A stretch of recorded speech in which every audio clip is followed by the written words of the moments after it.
As walls go, the one I'm standing in front of at the moment, or the one that stands before me would be more accurate, is really impressive.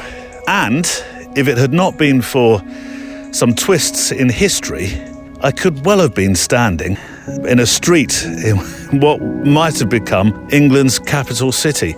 Let me make a photograph. It really is magnificent. So I've got no. Well, I suppose I've got a way of showing you scale by shooting back along the path that I've just walked along, that the wall follows. Right, 2000 shutter speed. It's quite bright.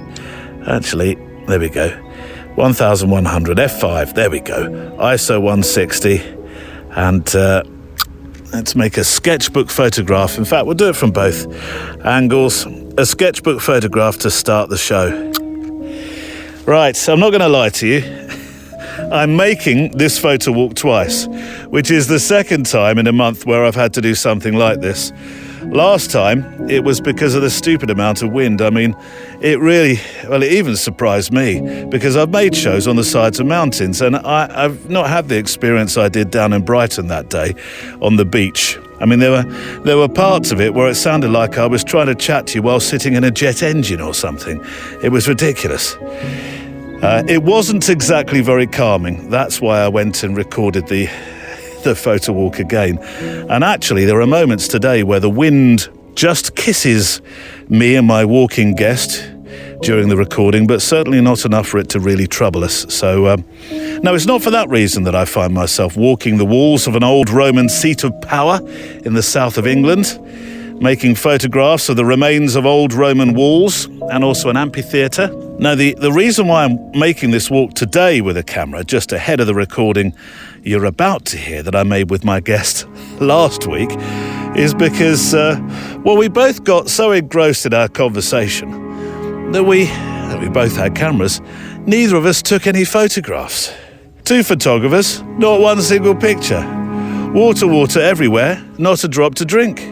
To use a sort of Coleridgeism sort of outrageous behaviour on a show called The Photowalk. So yes, that's why I've returned. I want to show you where we walked on that walk that we took and conversed along. They'll be on the show page today, though they'll only be my photographs of the Photowalk itself. I'm just pleased, actually, that we hadn't gone walking on some obscure and remote island in the middle of the North Sea. That might have been a bit trickier to return to. My guest, then, well, he's a documentary and portrait photographer with a strong interest in history, as you're about to find out. The sort of inquisitive mind that I would imagine is always seeing a possibility for a project unfolding before his eyes, including, as you'll find out, one where, standing on a beach in France with his daughter, both of them enjoying an ice cream at the time, prompted him to remember some very pertinent history, which right now, as I make this walk, as I record these words, is strong in many thoughts.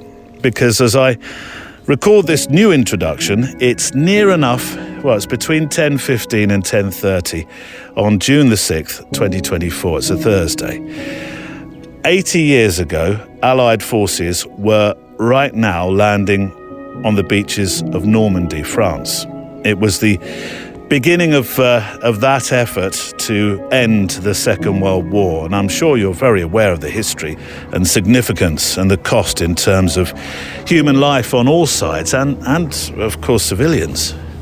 I've been following a website since early morning today that essentially highlighted the events minute by minute. So at this time, as I say these words, and I've just checked the website, exactly 80 years ago on Omaha Beach, the 916th German Grenadier Regiment reported that between 60 and 70 landing craft were disemboarding soldiers.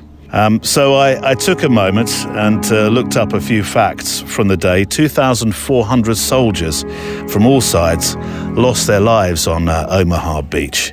It was a particularly important battle in terms of what was landed, and a particularly bloody one, of course, not helped by the fact that intelligence had found prior to landing that the sands were soft and it was very difficult terrain. But this isn't a programme today about that event in history, though it will be referenced, and it would seem amiss not to observe it as I retrace my steps from last week. But today the photojournalist John Angerson walks with me. So no letters this week, but an invite to walk with John and I. Some history that dates back a long time. Some which actually proves, well, much that probably proves I wasn't listening well enough in class. From the Romans to space exploration, a visit to a church that at one stage I wasn't too welcome in. I think we'll explain it when that happens. And the story of a cult-like religious movement that John embedded himself in for 2 decades to make pictures of and about. It is quite the eclectic mix of fascinating photo stories, I think. Today on the Photowalk. I've got a shipping container down just from where I live, literally full of stuff that I can't bring myself to get rid of. Frames, books, transparencies. You can't just rock up and shoot a documentary project in a week. It's months. It's like fishing. You've got to understand the water. You've got to understand where the fish are going to be. I remember being at school, always looking on at the world rather than being part of the world. Yes. I always look at it. I'm an observer rather than being involved. It's knowing the shape of humans, their gait in their legs, all those things. And that comes through in my portraiture, I think, quite a lot. You've got to bear in mind that all your internal organs are also weightless. So when you come back to gravity, suddenly all your insides are all a little bit wonky. All I want to do is be that 14-year-old kid in that cupboard in provincial Northampton who got a developing kit for his 14th birthday and had that moment of like, oh my goodness. That's John Angerson, my walking guest today. I promise you will never ever think of being in space or being an astronaut quite the same way ever again after today's show. Welcome along as we make our photo walk together, a show where we walk and make pictures, photographically sketchbooking our time together each week, enjoying the letters, the inspirational stories that you've sent in, and listening back to special studio conversations with guests from around the world. Can I start by thanking our sponsor, who really do keep the show here every single week. Without them, without MPB, and without our extra milers, I honestly think we'd only be doing this as a monthly. MPB.com is a website. You can safely buy, sell and trade quality used photo and video gear online, and you become a part of the circular economy in doing so. And here's how it works. You go online to mpb.com. There's a button at the top of the website that says, say it with me, start selling and trading. And then you follow the very easy instructions. You're guided through the entire thing, really. You're prompted to enter the model name and you click a box for the appropriate condition. From there, your kit is collected from your front door, and then MPB, well, they pay you for your camera gear within days. And here's a bonus. If your kit that you've sent in is in better condition than expected, they'll automatically increase the amount you get paid. They have a price commitment which provides the right price up front, and they provide instant quotes that are guaranteed for 14 days. And you never have hidden fees. So make more money by avoiding hidden or seller fees when you sell to MPB with a price commitment that gives visual storytellers the right price up front for our kit. And if you're thinking, oh, I wonder what I've got, you'll be surprised, as I have been of late, just by looking in cupboards, what kit you've got that you haven't used for years. It could be making you money. I'll have a link on the show page today, or simply remember these 3 letters, mpb.com. On the show today then, well, I'm walking with John Angerson, so no letters today, but I do have some news about India, and I do have a new assignment for you since it is the first Friday of the month. Shall we walk? Checklist out. Coffee, check. Garibaldi's, check. Walking boots, check. SD cards or a spare roll of film, check. And a new tracksuit for the astronauts in the room today, which will make more sense later on. Let's walk. John Angerson started his career in the early 1990s. We're roughly the same age. He's a little bit younger than me and far better looking. He covered the Berlin Wall and the changing geopolitical landscape of Eastern Europe. Since then, his work has continued to explore the different languages of documentary photography. That's a little bit of your bio. I have done my homework as well, I want you to understand, John, but that's a bit of your bio. But I stopped there because I wonder what you mean by the different languages of documentary photography. Documentary photography has a habit of repeating itself. Right. Photojournalism, documentary, they all have a kind of visual loop. And I've been very conscious of that since the sort of 1990s. So I've always tried to kind of reinvent myself every so often. As soon as I get to a point where I feel like I'm stagnating or producing similar kind of work, I abandon all known tools, Right. all known ideas, and try something completely new. Sometimes it's a disaster, but normally after 6 months, a year, you find your feet, you find your visual ideas, and suddenly you've got a new route to go down. It's kind of staying on the bus, but looking out of a different window. Oh, I like that. Grayson Perry talks about it actually. About there's a photography myth about a photographer who gets on a bus, and he gets to the first station after first bus stop. He gets off, and the art curator says, "Lovely pictures. They look a bit like Martin Parr's." Right. So he gets off, changes buses, gets off at the next stop, and they said, "Oh, very nice.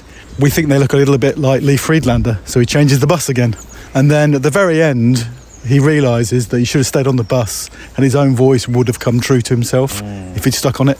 So I think what I mean by the different languages of documentary, visual languages, is not to live off a great picture you took 10 years ago or 20 years ago and keep repeating yourself, because that's kind of A, boring, and B, you end up it not being as enjoyable.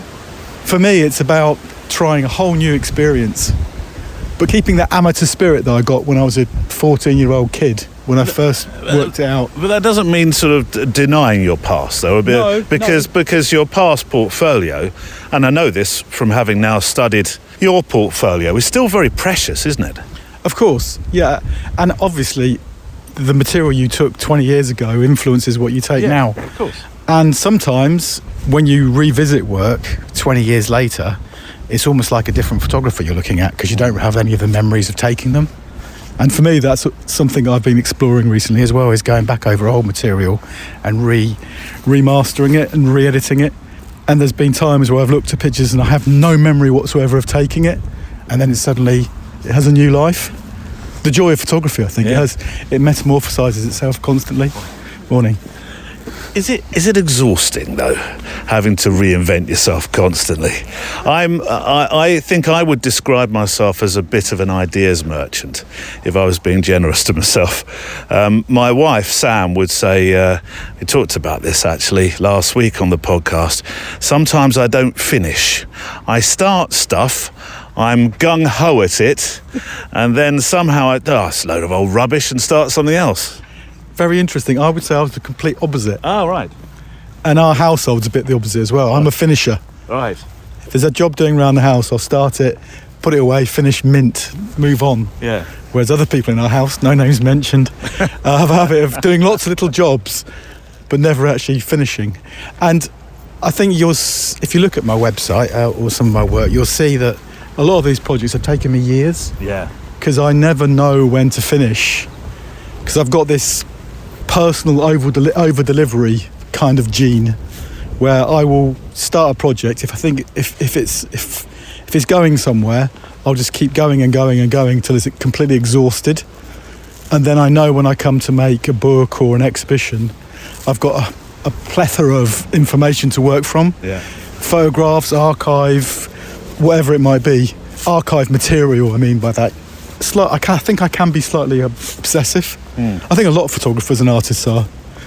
I think you have to be, to a degree. You're kind of a collector, aren't you? Well, yes. You're a collector of things and images, you know. It's almost... Hoarder is hoarder. what... Yeah. I am a bit of a hoarder too, actually. I've got a shipping container down just from where I live, literally full of stuff that I can't bring myself to get rid of. Frames, books, transparencies. What's that television programme where I can't think of a name, where she comes and cleans out your house? For me, that would be a really awkward moment. I'm not sure I could give somebody else complete control over my archive of stuff. No. every time I go down there, I think I really must go through all this. But then I have a little rummage, and before I know it, half an hour's passed and I'm down memory lane. Yeah. We're walking today at Silchester, talking of memory lanes. This town is called Silchester. Oh, it's a village, actually, isn't it, Silchester? It would have been a massive town, though, had the Romans had their way. Well, this is another one of those places that I've been to numerous times, and it fascinates me because you can almost sense when we just get around this corner a little bit. You can see what would have been it was a huge Roman settlement. But doing a bit of research recently, I've realised that it actually was abandoned, and no one quite knows why. They think another tribe up north cut a deal with the Romans so this didn't become too big, because they wanted to put all their energy into bigger cities like London and other places. I'm sure you might feel it, I hope you do, without getting too arty about it. There's something about this place that you'll see the wall in a minute. An aura. You can see where they've built the wall, and you can see the layers. Yeah. And a bit later on, we'll go to the place I come to. Every birthday since I moved here, it's a family tradition that I come to the amphitheatre. Because when my daughter was very little, I used to stand in the middle and pretend I was a Roman emperor, of which she used to love. And I hope you're going to act that out for us today. I'll do my thumbs up, thumbs down. But another bit of research, we all thought that the amphitheatre was where people died, but every big settlement in Roman times, had an amphitheatre, and it was normally professionals that came. They didn't usually die. They were professional gladiators who came, and like a boxing match. I think it was only in Rome where they had proper death. Brutal. Yeah. I'm not saying the Roman Empire wasn't brutal, but I think there's this misconception that everyone died here. It was more of a spectacle. Right. And you'll see when we get further up, it's quite a special place. And no one seems to know about it. Well, I know about... I tell you what, we've got to navigate around some mud here. Let's part the waves for a second. I do know about this place because I wanted to get married, actually. Myself and Sam wanted to get married, not in the amphitheatre. It's not as a Roman emperor, dressed as a Roman emperor. No, at the church. Okay, but because I'd been married before, the church said no thank you and sent me on my way. And but so I do know of the place. And what way do we go? There's two paths here. We're looking for the amphitheatre. Is it left or is it right, John? Top left. So we're here. So if we go round the walls, and the amphitheatre's up there towards so north there, it's on the east. So we go up through this gate. I'm so pleased somebody else does never eat shredded wheat. The history John talks of had me doing a little more digging myself, more historical than archaeological. And whilst yes, it looks like there were some discussions over what villages and towns were to become more important cities, the end of Silchester is a little more clear-cut than that. Well, quite literally. Silchester, known as Caliva Atrabatum in Roman times, was a significant Roman town in Britain. Founded in the 1st century AD, it was a place for the number crunchers, early accountants if you will. This was a seat of administration, with rather less grey suits, granted, at that time.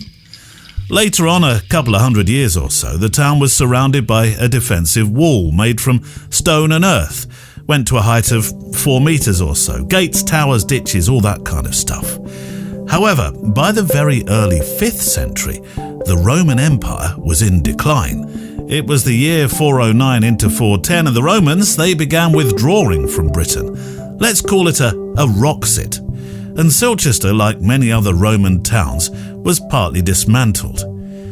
The abandonment and partial destruction of the structures was likely due to the need to reuse materials elsewhere, rather than the politics of my town's bigger than yours. The once thriving town gradually fell into disrepair and was eventually deserted. Although life did come back for a while to the place in medieval times.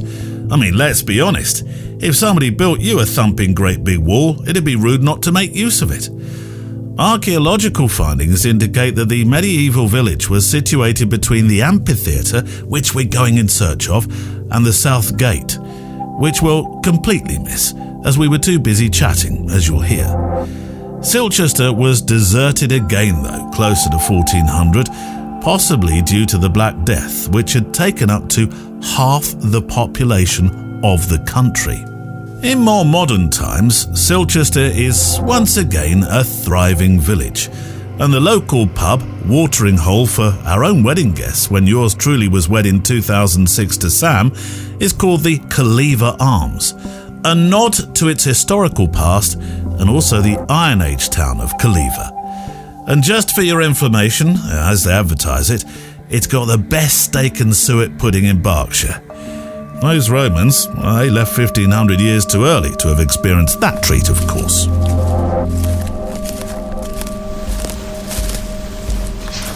This was where the city was, and these you'll see is quite overgrown. There's nothing there, John. I can't see anything. You've got a hell of an imagination. This would It's have a been field of wheat. So if you look, there's a wall going all the way around. Oh yeah. And I think there was 4 exits, all joining up with Roman roads, going to the different other big cities. Yeah.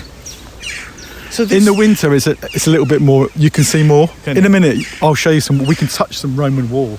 So it's fascinating, isn't it? Are you a historian? Are you taken by history? I didn't do history at school. Did you not? I did geography, and that's probably why I've got a bit of a history thing going on. Because I've never understood why you couldn't do history and geography. It's kind of never Well, my kids have had the same problem. They can't do both. Oh, I thought they might have changed that, but no. But the project I'm doing at the moment is quite history based, where I'm going back to. I've been doing it for like 4 years. I've been going back to, on the actual day, the anniversary of each location. I've been photographing monumental events in history in Europe since 1900. So Right. I've been to Sarajevo. I've been this month. I'm going to. Where am I going this? I'm going down to Bristol next week to photograph where the statue was toppled and thrown into Bristol Harbour. That's the Colston. Is it? Colston. Yeah. Yeah. That was because of him being a slaver. That's right. And I'm planning a trip to Gibraltar next year to photograph where the SAS shot the IRA operatives. That's in March actually next year. This is the project that's on the front of the website, isn't it? Yeah. So it's. I've been doing it for years now. So I've shot about 48. Maybe it's 45, and I'm hoping to do 52 by the end of the project, and there'll be a book at the end of it as well. They're not all grim, but there are certainly some grim narratives within there. There's the, what's it called, the field where Fred West and Rosemary West, that awful couple, the serial murderers. From Gloucestershire. From Gloucestershire, yeah. That's where they buried their first victim. That's right. And there was talk of there being other victims that haven't actually gone to court. And that was a field. I mean, if you look at the field, it would be akin to us just what we're doing now, looking out into a field thinking, well, this is a fairly benign view. Yeah. But if you know the story and the narrative, it becomes very different. And I wonder what draws you to those kind of stories. I think that's the most powerful thing about photography. So I show you a picture of a field, and you think it's a field. Yeah. But then you look at it for another few seconds, and you suddenly has a completely different meaning. Like the field we're looking at now, it looks like a field. Yeah. But now that we've looked at some of the postings, the markers as we come in, we now know that it's actually it was a Roman town, and the same with the Fred West picture. And a lot of the photographs in that project, there's one where the room where they discovered DNA, and I spent a month trying to find out what room it was, and by pure coincidence, one of the retired professors responded to an email of mine. He said, "Oh, it's room 17. Ask for Brenda at reception. She knows where it is." I rock up at Cambridge University. Brenda says, "Oh yes, I've heard about this. It's that room down there." I open the door, and it's full of books and like detritus, and that was the room where these two scientists, Crick and Francis, discovered DNA. So suddenly I'm at this spot in history that there's been no record of. Completely, no one knows. And so the project's become this, I'm almost collecting again. I'm collecting records of places, if that makes sense. It does. Yeah. I was in Brighton a couple of weeks ago. I talked about you on the podcast, actually. Oh, okay. I was looking at the Grand Hotel, and it's room 629, isn't it? Yeah. So your picture in this particular project is of a bath in a bathroom of room 629. Now, in and of itself, you're looking at it thinking, well, that's a fairly 70s looking bathroom, but it's a bathroom with a very different narrative, isn't it? that would have been the most monumental change in British history if the IRA, it was a bomb. The IRA planted a time bomb in the Grand Hotel in Brighton. They said if it had actually done what it intended to do, i.e. killed most of the cabinet, it would have been the biggest thing since Guy Fawkes. Guy Fawkes, yeah. And by pure luck, I ummed and ahed about doing it because Grand Hotel's quite expensive to actually book a room in. You didn't have to book that room, did you? Yeah, no. I went through the usual channels, emailed them and contacted them. No reply. No. They didn't even say no. They just didn't reply. So I took that as you're not going to get in without going surreptitiously. So how did you then say, well, I want to stay in room 629? Well, I'm sure not many people request that room. It was pure utter luck. I saw it came up on booking.com as special offer. Right. It didn't say what room, it just said special offer. It was like £55 the night. So I booked it, and as I checked in, I'm just thinking, please give me the room. And as I put the key in the floor, I thought, please be a bath. Please don't just be a simple little baby shower. Opened it, there's the bath. The room was very small. Yeah. That was shot on like a 75mm on the 5 floor. So I'm up against the wall.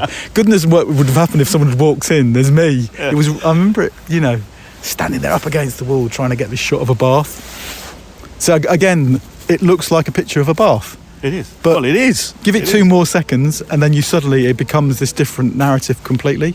So I think the thing about what we said at the very beginning about changing documentaries. Documentary, there's almost like people think there's a set style to be like street photography. You can only do street photography in a certain way. Yeah. You can only do documentary in a certain way. It normally has to be black and white and has to look like this. And I've just been like exploring different ways of doing it. Because I find otherwise you end up taking the same pictures. After a while, you've done, you look at it, you think, I've done this before. It's the simplicity of that project that really struck me. The best ideas are not necessarily the easiest to execute, as you've proved, but they are quite simple in terms of the narrative behind them. And when I started reading it, I thought, oh my word, what a fantastic idea. I'm not sure I would have thought of this in 100 years. Your thought process when you're thinking of ideas like this, I think it's really rather clever, to sound very English. I don't know if it's that clever. The On This Day projects all stemmed from being on holiday in northern France. My daughter was very little. I remember it distinctly. Having an ice cream on the beach, and we saw a rumbling of tanks and noises on the beach. And she went, "Daddy, what's all that?" And I went, "No idea. Let's go and have a look." Yeah. Went down, and it was a reenactment society. It was the anniversary of D-Day. And then suddenly, back in the car, I thought, so let's get this straight in your head, John. It was 80 years now, so it would have been 70 years ago. This beach on this day would have been carnage. Yeah. And I'm standing on it. Yeah. That's a project. Surely, having an ice cream. Yeah, having an ice cream. Yeah. I thought suddenly it's all about, the land I'm standing on. The land has history. Well, I think it's an extraordinary project, and honestly, we could just base one entire conversation on that. I'm going to suggest we walk along a bit further. I stopped here because we're surrounded by nettles, and I know that if I was walking along backwards, tried to interview you, I'd fall in the nettles. I just know it. And we'd be down, down at Casualty. That's it. Yeah, you're supposed to be going off on holiday with your with your family in a minute. You don't want to be in the Royal Barks with me. Although the Royal Barks is part of that project as well. It's the very, very first place. Another grim part of history, really, though. The first person to succumb to COVID and died in that hospital. That's right. On my birthday. On your birthday? Yeah. Goodness. So that was an not when I say easier to actually logistically to get to, but a grim sight, really, isn't it? Yeah, it is. Right, let's move along a bit and find some walling. We should probably, at some stage, we are 2 photographers, take a picture for the show page. Otherwise, well, we're going to have lots of your pictures on the show page, I hope, he says. But we should probably take a picture of where we are as well.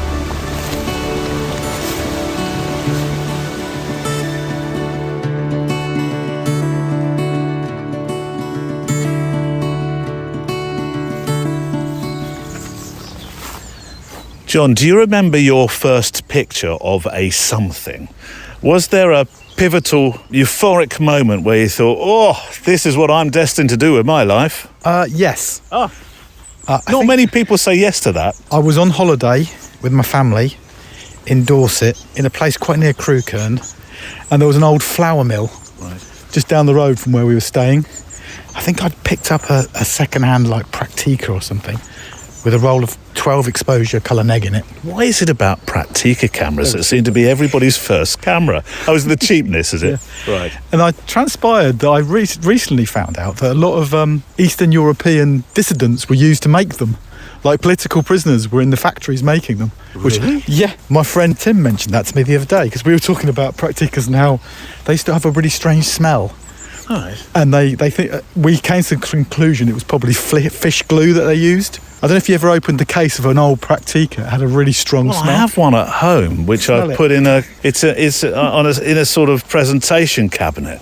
I'm intrigued now to open it up. Yeah. Fish glue. They think my friend Tim thinks it's fish glue. Right. Yeah. Oh, so I remember standing outside the mill. I'm still on the fish glue at the moment. There's a connection. Is there a connection? And there was an old miller in his whites. Well, I think he was in a brown, the brown work jackets they used to wear, covered in flour. Right. And I remember shooting a sort of portrait, a sort of 3/4 length portrait of him with the mill door in the background. I got home and I spent my pocket money on having a 12:9 print made. Oh. And then I sent it to the amateur photographer and they published it. Oh, first published piece? Yeah, age 14. Well, after that's That was it, isn't it? I He made thought, it. well, I'm clearly destined for great things. Yeah, that was the moment that everything changed. So that's my memory of taking a picture that sort of meant something to me. Yeah. And every time I drive that way, I always make a detour to go via that village. It's now somebody's private house, the mill, but the door's still there. It's funny things like that. There's a place in Studland. It's not a photographic memory, this, but we used to stay on holidays. My mum and dad, it was the place where we stayed on holiday. And I just remember this house with this window and the front door being round. It was a particular design. And it was a thing that sort of struck me as a child. Every time I go to Studland, I used to go in search of this house. I could never find it. And then one day I did. I made a wrong turn. It's not a very big place, Studland, so I don't know why it took me so long. But it's fascinating, isn't it? Going back and finding things like that, in particular for you because of the photographic memory. It's very interesting, the whole thing of photography and memory. Sometimes this is going to sound very contradictory from a photographer saying this, but I actually think sometimes when you don't record something on a camera, your memories can often be stronger visually in your memory, if that makes any sense at all. Yeah. It's quite often, I think, I wish I'd brought my camera for that. But then you've got the memory in your mind, which can often you can pull up, and it has a kind of stronger resonance with you sometimes. Yeah. Whereas a photograph is a photograph, and that is all you've got. You can't add your imagination to what actually happened there. If that makes sense. You can, but you won't have regrets though in terms of photography because you've recorded from your very early years, by the sound of it, pictures. Whilst I was interested in photography, and I didn't have a Praktika camera, I had a Zenit. Mm-hmm. We've been having the Zenith row of late because I was sure I had a Zenith, but apparently it doesn't exist. It's a Zenit. Yeah. But I remember having that camera, but I didn't really use it as much as perhaps I should have done. Because I'm left with huge gaps of things I'd like to have recorded in my hometown. Yeah, and I'm the same, I think. You often think, you look at something now and you look back and you think, I wish I'd recorded that. Because I grew up in Northampton, and every time I go back, there's places that have disappeared. Yeah. And I've always thought, I wish I'd documented that. But you can't do everything, can you? No. But I really wish I'd documented the record shop we had in town called Tracks. Yeah. It was in an arcade, and it was like a real smoky den of iniquity. Yeah. We had spinner discs. Right. Interestingly, that could fill it in beautifully to the Jesus Army, because that's where I first met them, outside spinner disc record shops. They were out canvassing to get new recruits to their religious cult. Well, it seems a perfect time then, because this is one of the projects I wanted. We've leapt a bit. We'll go back. We'll go back to portraits. No, it's fine. We've got the walk is ahead of us. We'll go back to portraits, and we'll come back to what you just mentioned, the project about the Jesus Army. Now, I didn't know much about the Jesus Army, and originally when you said Jesus Army, I immediately thought, it must mean the Sally Army, the Salvation Army, but no, not at all.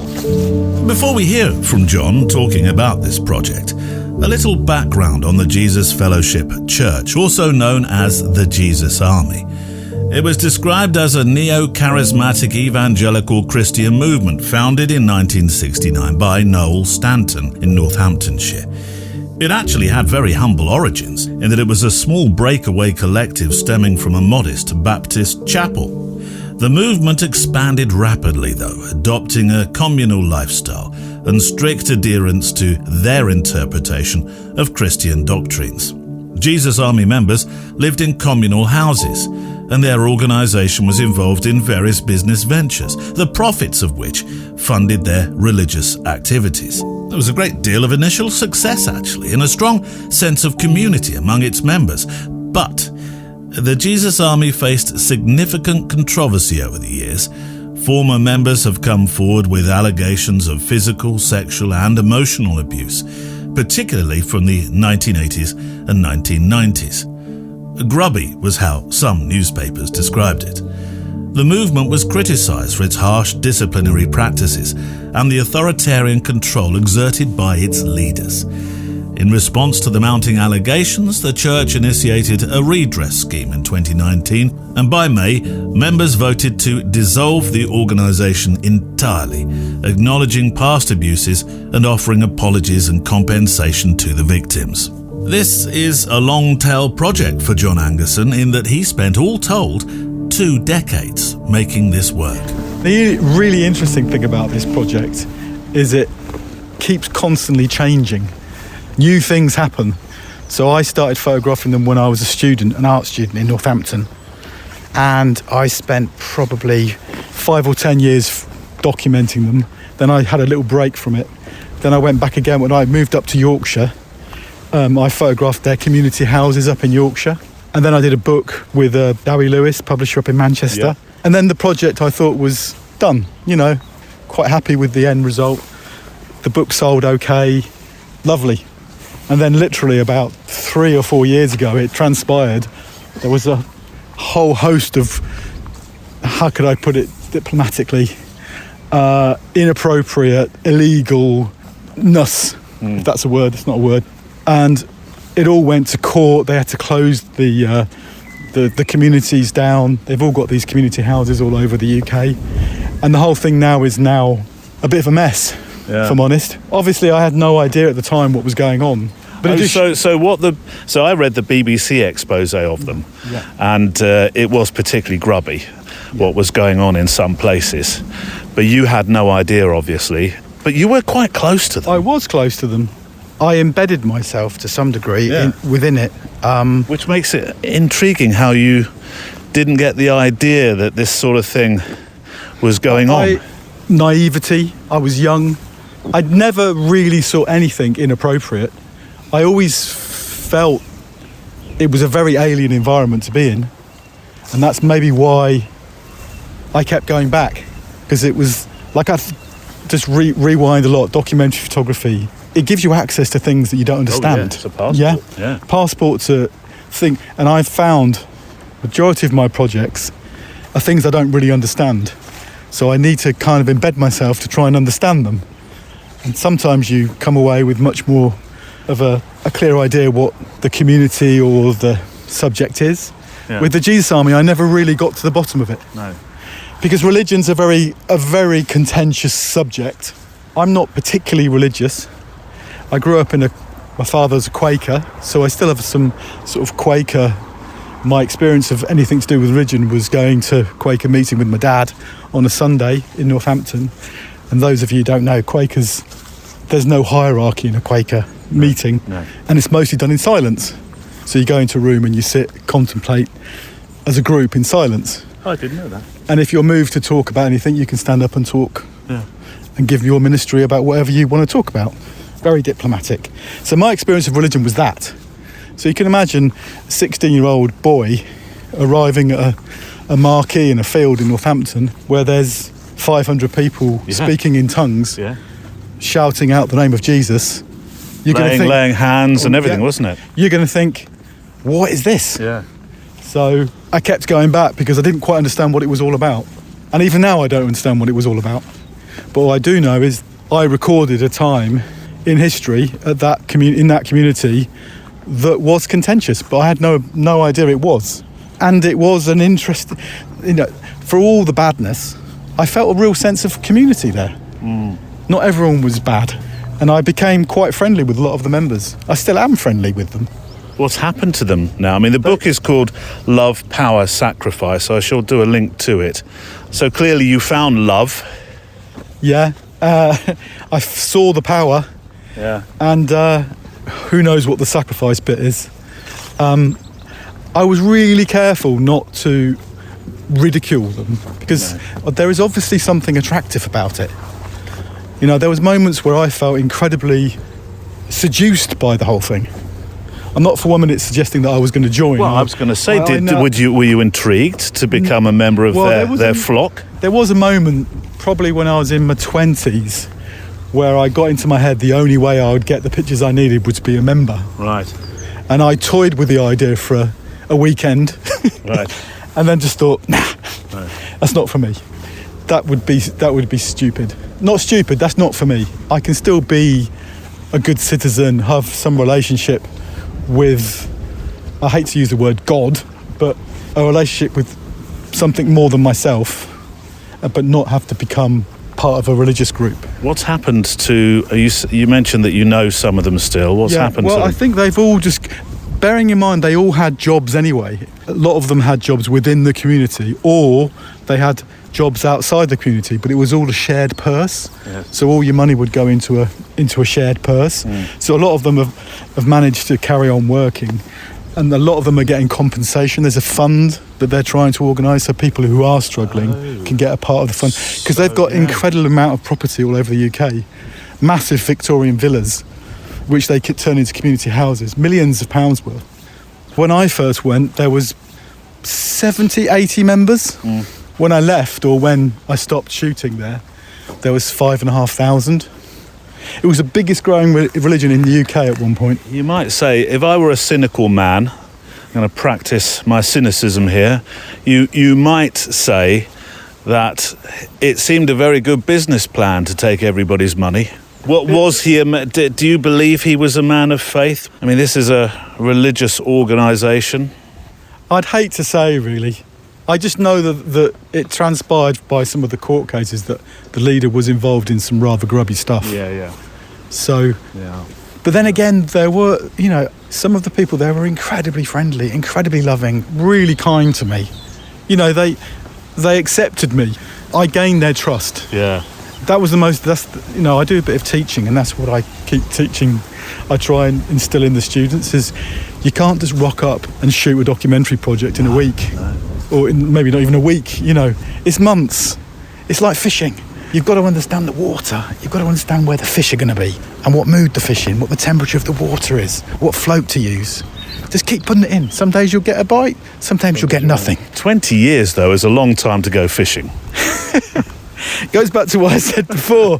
That's like over-delivering to myself. Did you know when you'd finished it? Was there a moment where you thought, come on, John, this is done now? There was a moment when I won't mention them, but they started sort of insinuating to me, you need to start coming without your camera now. Right, okay. Because we need you to be part. I wasn't being forced into joining, but I got a sense they were kind of like saying, I think we've all had enough now. You're in or you're not. And was that difficult then at that point to say to them, well, thanks but no thanks? I didn't. Did you feel like, I can think of no other way, a wordsmith would think of a much better way to say this, but did they feel a bit used? I hope not. I really hope not. Yeah. I hope they think that was a time in their history that I recorded and now there's a document of it. A lot of people think it was shot in America. The obvious one that comes to mind is, and you'll probably expect me to say David Koresh, and because that when you first read stories like this, I'm afraid that's the name and the cult that comes to mind. I don't think this was known as a cult, though, was it? I think the definition of a cult is a complex one. There has been talk of it being known as a cult. Right. Again, I never went with the intention of doing an expose on a cult. No. I went there because there was something seducing about it. It was seductive. I ask anyone with an open heart to not go into a place like that and not think, this is fascinating, what is going on here. And there was a couple of, I remember once at at a rally in Sheffield, you've got 1,500 people in the City Hall of Sheffield. And bearing in mind, a lot of these people are down on their luck. Some of the new members are down on luck. So it's got a street thing going on. There's a feel of the street community. Yeah. So the music was changing with the street. So it was at the beginning, this is in the 90s, you had the rave scene coming on. Yes. So the music was religious, but it had a background of rave, as in the undertone, the... Sort of happy Mondays of religion. Yeah. And I remember one point being there with the cameras. It'd been a long weekend. It was like on the Sunday night. And they went into this song that I knew the words to. Yeah, because it was a great tune. Yeah. And they're on their guitars. And then the sort of like the DJ comes on. And it was like being at a gig. And there was, bearing in mind when I first went, the reason why I was allowed such open access is because the elders were the core at the beginning, the 75. And so whenever someone would say, who's this guy? Yes. I'd say, go and speak to so-and-so. And then the elder would go, look and go, John. Right, it's John. Yeah, he's fine. Because I had quite a lot of tabloids at this point. There has been a lot of history of problematic stuff going on there. Yeah. And there was an occasion when I think a few tabloids contacted me and said, I hear you've got pictures of... And I just went, I'm really sorry, I can't go there. Yeah. This is my thing I've been doing for too long. I don't want to break the trust. Well, that's in terms of you as a photographer, that's extremely ethical of you. I'd have to live with it, wouldn't I? No, yeah, and well, the morals. Yeah. And it's not. Yeah, it's for me. Important. Photography isn't. It's not about making money. No. If I make money, if I can make enough money to keep going, that's great. But you must tell my wife that. Right, we need to get through a gate. Hold on. That way to the church. I've got a feeling this is the church. What a link. I've got a feeling this is the church that didn't accept me. It's also a gate that doesn't let me through too easily. I do hope we're going the right way. Are we going the right way? I hope so. Do you think maybe we... The amphitheatre. I'm expecting the whole act. I want the thumbs up and the thumbs down from you, John. I'm not missing this. We'll return to my conversation with John Angerson shortly.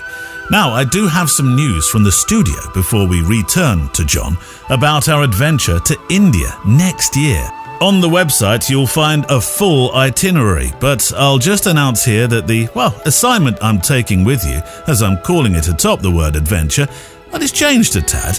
We're going to be starting in Delhi instead. Exciting, busy, wonderfully invigorating Delhi, yes, on the 7th of March 2025. And over the coming weeks, I'm going to tease just a few parts of our adventure, leaving you to read the rest online.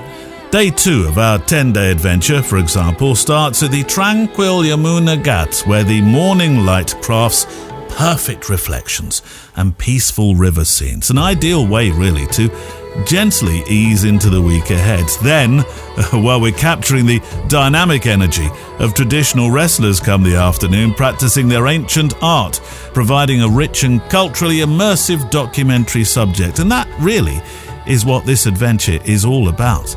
Afterwards, we venture into the vibrant Manju Katila for lunch and a captivating photography session including the Tibetan colony, a visual feast with its colourful markets, bustling streets and unique cultural sites, from the intricate prayer flags and monasteries to the lively market scenes. And that's just one day out of 10.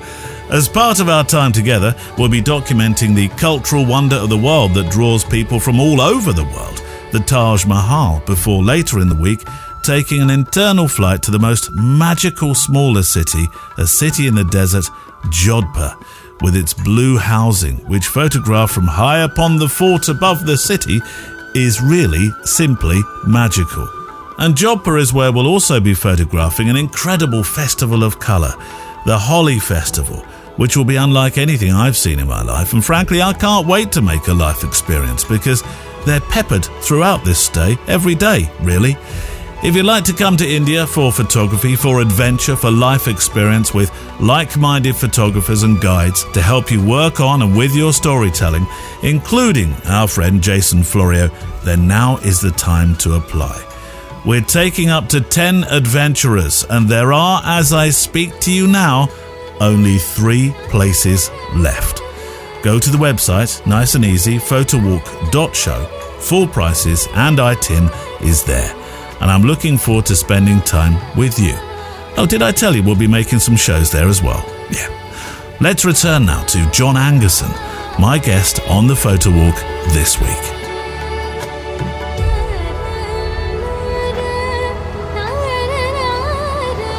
Well, here we are. We had to head down a road slightly, and we found what would have been within Silchester's Roman city, the amphitheatre. We're about to walk into the amphitheatre in a moment's time. I dare say the picture I'm looking at now, with the raked seating and the wooden railings and the stalls, they're probably not here now, are they? Selling sort of like Yeah. What would they sell? pig's ears and Pig's ears. a bit like off the Pig's ears? My dog eats pig's ears. Humans weren't shombling on that at amphitheatres, were they? I was thinking of the scene from Life of Brian where he goes around saying blackbird's eyes and all those things. Yes. This place is empty. There's the odd dog walker. Yeah. And there's just so much history here under our feet. Come on then, tell me, I know you said at the start of the programme what you do with the family, but I couldn't believe you still actually all come here, even though your daughter's grown up a bit now. Yeah, she's 12, but she's still, do we have to go? Yes, we do. This is my annual pilgrimage to the Roman amphitheatre. Yeah. And if you look, there's like little, what would you call it, like sort of hideaways on each side. Again, no one knows what they were for, but it might have been sort of like respite for the gladiatorial battles. This would have all have been huge seating going all the way up. And here is the amphitheatre. I mean... there's the walls leading into it, which have been consumed by the vegetation. But they're still standing. Yeah, and here we are. You can't help but just think, this is just... I get a tingle every time I come down here. Yeah. You can hear it, smell This has been on my doorstep since I've moved to Berkshire many, many, many years ago. And even though, as I mentioned, we looked at this village as a place to get married, I had no idea this bit was here. It's just... This is a secret. It's such a find, isn't it? Obviously in the winter this is all back, so you can see a lot more of the stone and all the terracing going up. Something strange, probably about, this is going to sound very weird to your listeners, but I'll say it We're anyway. good with weirdness. Yeah. I was living in Yorkshire and I have these historic flashbacks. I'm just checking I'm recording, because I was thinking if he's about to say that he's been here as a Roman centurion, I need it on tape. It's not so much that, I just suddenly will be in a place and I suddenly have a feeling of, I sense a previous time and I had it here. I came here for the first time on my birthday for a picnic. Yeah. And I had this moment standing in there and I just thought... What's that bit over there? I think these are sort of like cutaways. Right. So perhaps where they would start before they did their gladiatorial battles. Each one, there's one on each side. Look. Maybe that's the sort of starting point for the gladiator to emerge from. Yeah. I'm guessing. Yeah, me too. I'm not an archaeologist. But yeah, I have these weird... I had one once, long time ago, when I was living in Yorkshire, and it was like a Second World War moment of like... I think I was in a place where there must have been something happened during the war, like a bombing or something, and I had this really strange feeling had come over me, and I had it here as well. Oh wow! What is it? A sort of like a tingle, mysterious, was it unpleasant? No, not unpleasant. It's not. I don't see things or hear things. Okay. I just sense it in my soul that.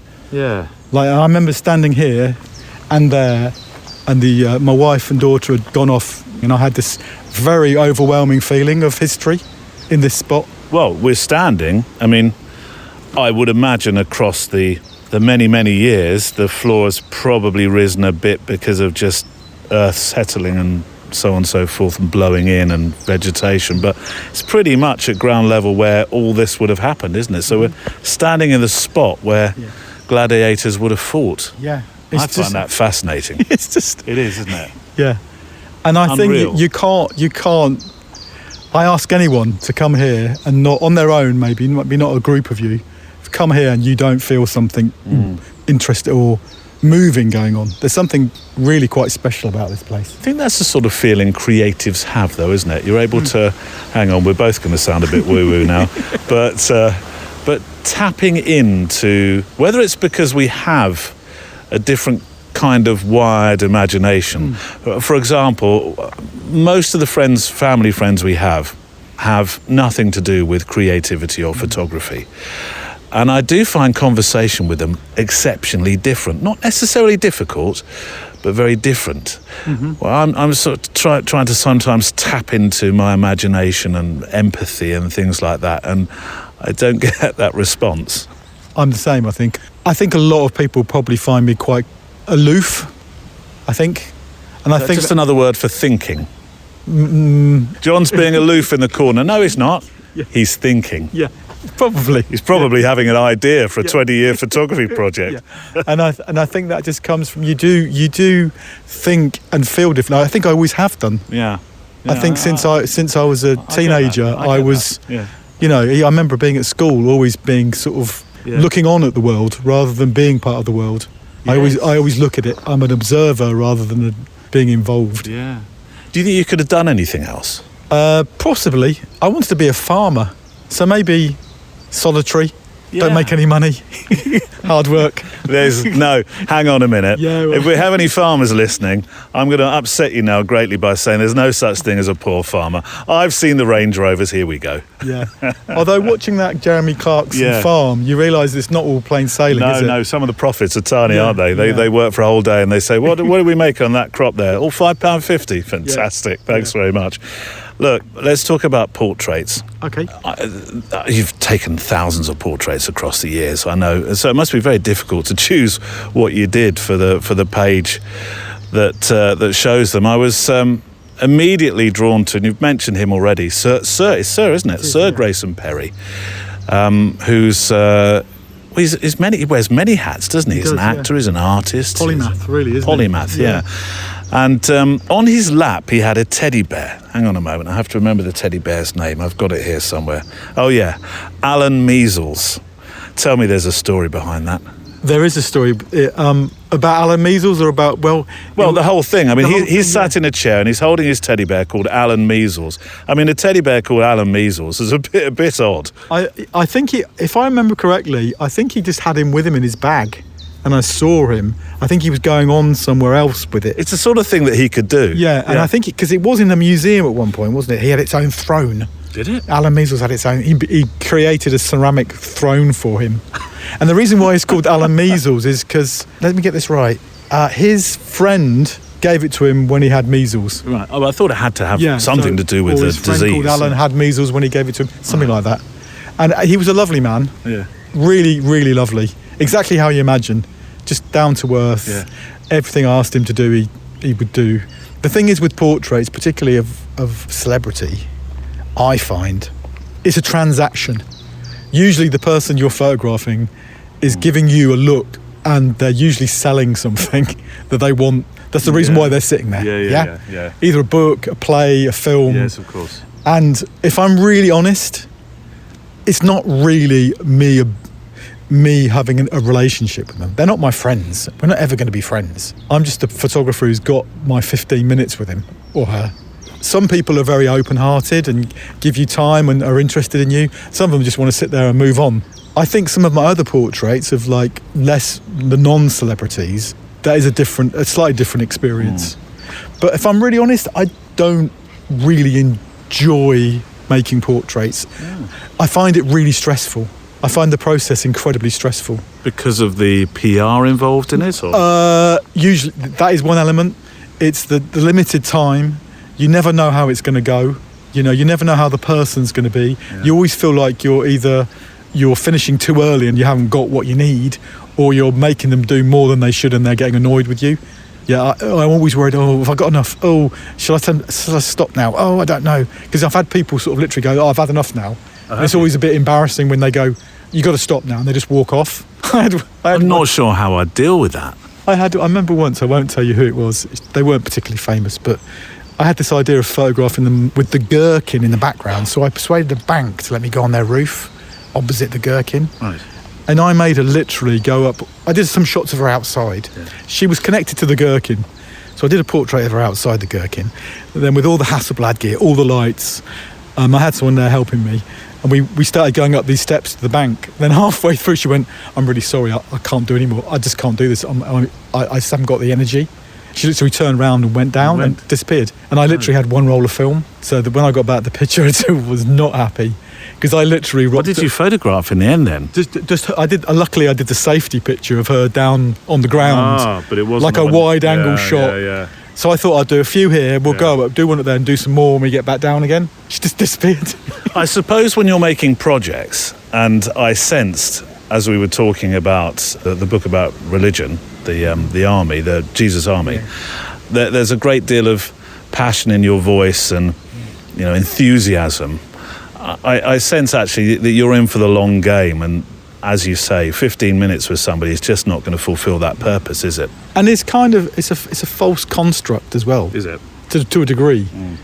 You're basically they're selling something. Yeah. Don't get me wrong, I've had moments where it can be really enjoyable, and if you look at my website stats, everyone looks at portraits. Yeah. Everyone wants to look at celebrity.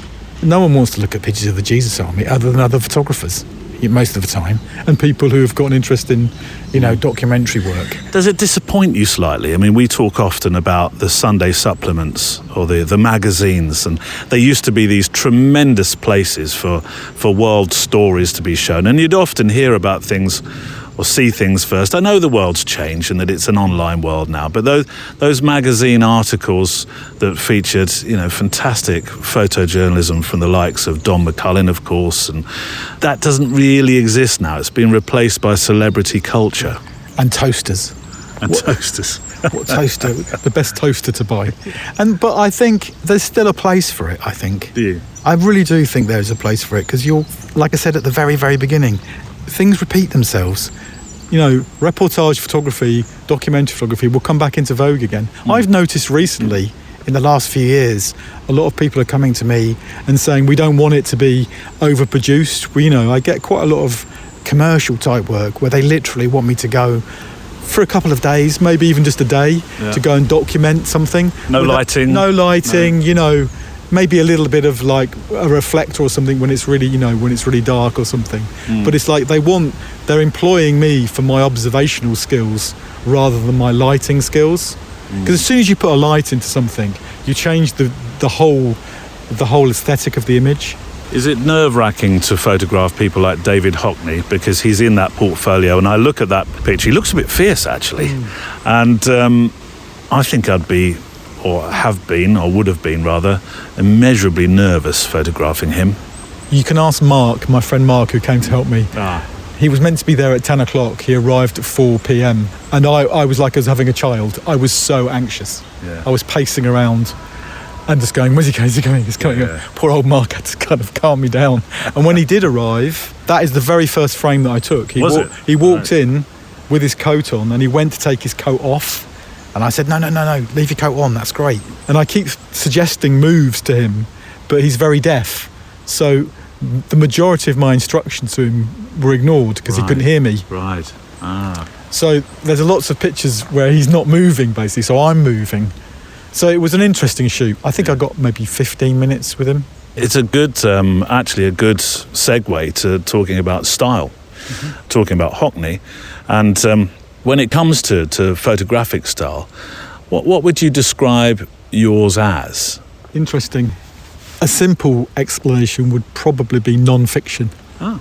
I do. Going back to what we were saying about portraiture, hopefully you can see that my documentary mindset is at play even with those portraits. Right. I'm always looking for. Whenever I'm shooting, doing a portrait of someone, I'll go through the motions of saying, oh yeah, stand there, turn a little bit, and then suddenly say, okay, just break for a little bit. Then that's when the picture appears. When everyone stops and you say, that pose you just did then when we stopped, that's the pose I want. Yeah. Then you move on. So it's almost like and going back to that, it's almost like observing when you're a street photographer. It's knowing the shape of humans, their gait in their legs, all those things, and that comes through in my portraiture, I think, quite a lot. Like the picture of Hockney is a classic example. He's just standing there because that's what he was doing. At the time, I thought, oh goodness, this is it. We're on. It's happening. Yeah. Just literally get as much as you can. So just don't stop shooting. Yeah. And it transpired. The first picture was the best picture because he wasn't engaged with me. I was observing him, and he was probably observing me, wasn't he? Interesting. Yeah. Come on then, where would you usually stand in this amphitheatre when I'm not going to ask you to do it because it would be far too embarrassing, but there looks like a sort of central area is around here, and I would stand up and I'd do my Ming the Merciless from Flash Gordon. Right. Ming, I'm trying to think how it goes. I remember the film, but I'm trying to remember what his the word. people of Audencia have suffered since you blasted our my kingdom. word, you really do know I can it. offer you nothing except we prize nothing more greatly. And tell us, how great is this loyalty to your emperor? Without measure. Fall on your sword. And then Flash Gordon appears. It's a mix. It's a bit of a mixture there. But then you were doing thumbs up or thumbs down. I'm not going to make you do it now because two cyclists have just come into the amphitheatre. They've come to watch me. Yes. Yeah, I've organised a crew. Yeah, I've spoken to a few people. There's a big crowd behind the trees, all cheering me. Yeah, this is like one of those programmes where he jumps out. Surprise! Yeah, your daughter's just up there in the trees. Go on, Dad, do it. So you do a thumbs up or thumbs down at this stage? Yeah. Do your thumbs usually go down? Are you merciful? I normally give a thumbs down. You're merciless then? Yeah, I am. Oh, but I think it's just for the drama. Yeah. There's no point putting your thumbs up. Who wants to be a goodie when you can be a baddie? Yeah, exactly. Yeah. Right, let's go and find some more wool.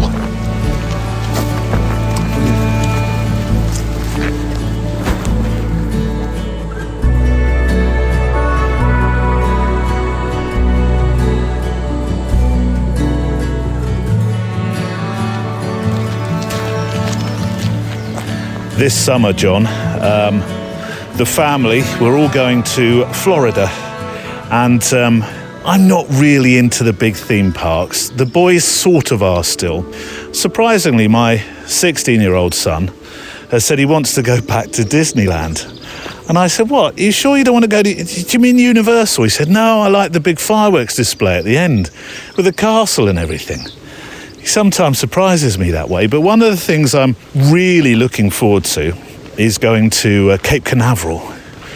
Now, you didn't do Cape Canaveral, or did you go to Cape Canaveral for your space project? I went to both, I went to Mission Control in Houston, Texas, and also Cape Canaveral in Florida. So the project was called STS-72. What is STS-72? It's one of the many space shuttle missions. So this is back in 1995. Yeah. I was in my 20s. Long, convoluted way of getting there, but I managed to get there with a film producer, a documentary film producer. I think we're going the wrong way, actually. No, are we? No, this is the church. Is it? Good. Yeah. Sorry. Trust me, he says, knowing full well that this could end in disaster. And she was making a film with a filmmaker about the training of astronauts. So they were going to follow a group of astronauts. Because I wondered how a British lad got exclusive access to astronauts and a space centre. And she lived up in Halifax, and Right. I was living in Bradford at the time. Yeah, two well-known space centres. Yeah, the pinnacle of space exploration in West Yorkshire. Yeah. And we met on another job, and she said, I've been looking for a photographer. Would you be interested in coming to do the stills for this documentary? Yeah, like a shot. And I said, yes, thinking, when you think that's never going to happen. And then literally 3 weeks later, she phoned me and said, we're on, let's go. So I spent like a month there.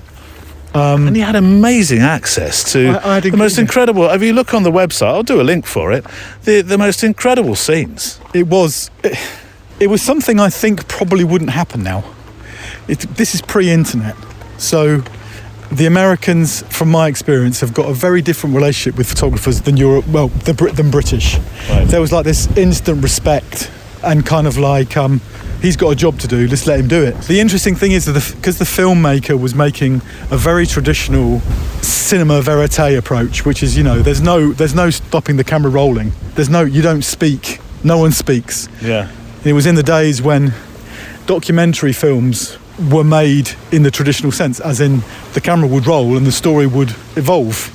Unlike a lot of documentaries we see on TV now, which are kind of manipulated to some degree. Yeah. So they would shoot a scene and move on to another scene. Well, obviously I couldn't shoot while the 16mm camera was running, so I would be shooting either before them or after them.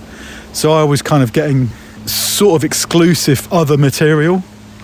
I was shooting a lot of colour for the film company, shooting colour transparency. Interesting, the stuff you see online is black and white though, isn't it? Because a lot of the colour stuff was kind of sort of traditional unit stills pictures. Right, yeah. And the black and white was me just exploring. And this story has got another kind of interesting metamorphosis. So I shot all the colour. That was released to all the colour supplements to publicise the film.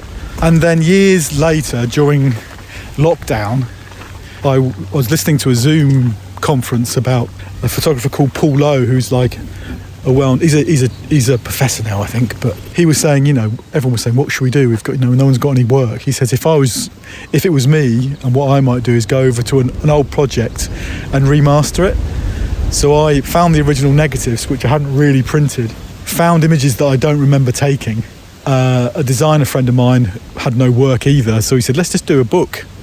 Let's do a book. Yeah. So when I was researching the actual mission, I found a whole host of 70mm transparencies shot out of the window by the same crew. So I photographed them on the ground, and when they were up in space or in the orbiting the Earth, they were shooting images out of the windows. So that explains the picture in the picture. Yeah. So my picture's the black and white, yes, and the image in the background is the original. And NASA images are all in the public domain, so there's no copyright issues. As long as you're using them for, you're not making T-shirts out of them. So the whole project, going back to the very beginning of our conversation, using documentary and adding and layering it and reinventing it and changing the way documentary can be. Yeah. So you've got like an old project that's sort of metamorphosized like a butterfly into something else. It's an extraordinary way to do it, because you did the same with the project that we were talking about with the bathroom in Brighton as well. Did you get close to any of the astronauts? Are you in touch with any of them still? Unfortunately not. I did email a couple of them a few times, had a little bit of banter with a few, and then it was a long time ago. Yeah. It was a very long time ago. And of course the space shuttle now doesn't fly. There's no more missions. There's nothing. Yeah, it's all gone. Yeah. And what I didn't realise is, because me and my friend produced this, it's not really a book, it's more of a kind of, it's in the shape of a Berliner format, so it's bigger than bigger than tabloid. It's on quite nice paper. I didn't realise there's a cult following for anything to do with the book. Literally, I sold so many copies. Did you? The Financial Times magazine ran a piece on it, and literally over a weekend I sold something like 250 copies, which is a lot for a photography book. Yeah. Did you watch any of the launches while you were there? Unfortunately, they wanted me to go back to the UK to get the films out. I literally missed it by 3 days. Oh no. I've always wanted to know, you maybe would have got a feeling about this, what it feels as astronauts get close to that day, because it's an unreal, literally out of this world experience. And I would imagine climbing through that hatch into the space shuttle, I can't imagine that feeling. Yeah, and there's a couple of pictures in the book you'll see a guy, he's the last guy they see before they go into the shuttle. That's right. And he's been doing it since the Apollo missions. He literally stands on their shoulders and straps them in. But one of them who'd done quite a few space missions, I asked him, what bit, when you land, what's the most, what feeling do you have? He said the really weird feeling is you've got to bear in mind that all your internal organs are also weightless. So when you come back to gravity, suddenly all your insides are all a little bit wonky. Oh. So you have to sort of spend a few days jiggling yourself. Unwonking yourself. Yeah. So your stomach and your spleen and all those things have obviously displaced themselves to a degree. Yeah. He says that's why you often see us in new tracksuits, sitting there kind of like, we're not standing up. We're kind of all... Do you know what I mean? We're not running around. It takes a good week or so for us to... I had no idea. Nor did I. About this. That freaks me out a little bit. It does a bit. Yeah. Yeah. I'm looking at this in an entirely different way now. Right, this way is through to the church. The car park, that's where we are. Is it? Is it the right car park? Oh, there's two car parks. I thought our car park's over there. Our car park's that way. Can we go see the church quickly? Because I'm always intrigued by churches. Even though this one treated me like the devil incarnate. Right, my walking and photographing friends, before the next part of my conversation with the photographer John Angerson as we walk together in historic Silchester, once a Roman seat of authority, I think I should attempt to correct some dreadful historical bloopers you're about to hear. Mainly from me, I should add. You'd expect nothing less, so that you can wryly smile in the next couple of minutes as you hear me struggling with British history. Let's put the record straight about some facts, and maybe these pointers will even assist one day in a pub quiz. So, the Elizabethan and Tudor periods, where history meets drama, and the royals were basically the Kardashians of their day. Picture this, you've got the Tudors, led by Henry VIII, the chap famous for marrying more times than some people change their socks, 6 wives, divorce, behead, die, divorce, behead, survive. Truly a romantic. Now, Queen Elizabeth, Henry's daughter, is where things get properly spicy. She ruled England with an iron fist and a killer wardrobe. And guess what? She's also the cousin of that other famous Tudor, Mary, Queen of Scots. It's like a royal family reunion, but with way more drama and fewer awkward conversations about the weather. But before Elizabeth's reign, there's the Tudor period, named after her grandfather, Henry VII. This man was all about stability after the War of the Roses, where everybody was fighting over who had the fanciest crown. He's the one who kicked off the whole Tudor thing, really, setting the stage for his son Henry VIII to steal the show with all those marital escapades. So it's like a royal soap opera in some respects. Scandals and power plays and family drama. It makes Real Housewives look really quite tame. So there's the history lesson. Now listen to me truly mess it all up. I'm going to stick my neck out here and say I believe this is a Norman church. Let's try and get out the wind a bit. It's because Norman churches are much more boxy, aren't they? Oh, are they? Yeah, they're more straight-edged. Is it Norman with an extension? Yeah, with a conservatory. I know. I'll look on purple bricks. Maybe they'll tell me. You can buy this one. Yeah. I do love this church. That's a nice house as well. Yes, isn't it? look at that. No, it's proper Tudor, isn't it? Yeah, that looks Elizabethan to me. Yeah. It's not Tudor, Elizabethan. Oh my word! Now my history's letting me down. It's let me down as well. Yeah. Tudor's after Elizabethan, isn't it? Oh. Or is it? No, yeah, because Tudor is at Henry VIII and Elizabeth I was his. Come on, John. We did this at school. Yeah, no. So Elizabethan's after. Yes. Because Henry VIII was a Tudor, wasn't he? Right. And Elizabeth I was his daughter. That's right. So Tudor, then Elizabethan. So I think it's Elizabethan. You were listening far more in I didn't do history. in class. Yeah, you did geography. Hang on, that's not bad. YouTube. Let me ask you a couple of questions. Yeah, I want to talk about English journey. Now, this is only a 4-year photographic project. This is like a snap for you, isn't it? An afternoon stroll, yeah. But it's a travel-log across England in the footsteps of the Bradford author J.B. Priestley. Tell me about it. So, J.B. Priestley wrote a book, 1933, which I bought from a second-hand bookshop. I was living in Bradford at the time, because everywhere you go in Bradford, there's like monuments and statues to him. He was a left-winger. He was he did like a radio programme during the war.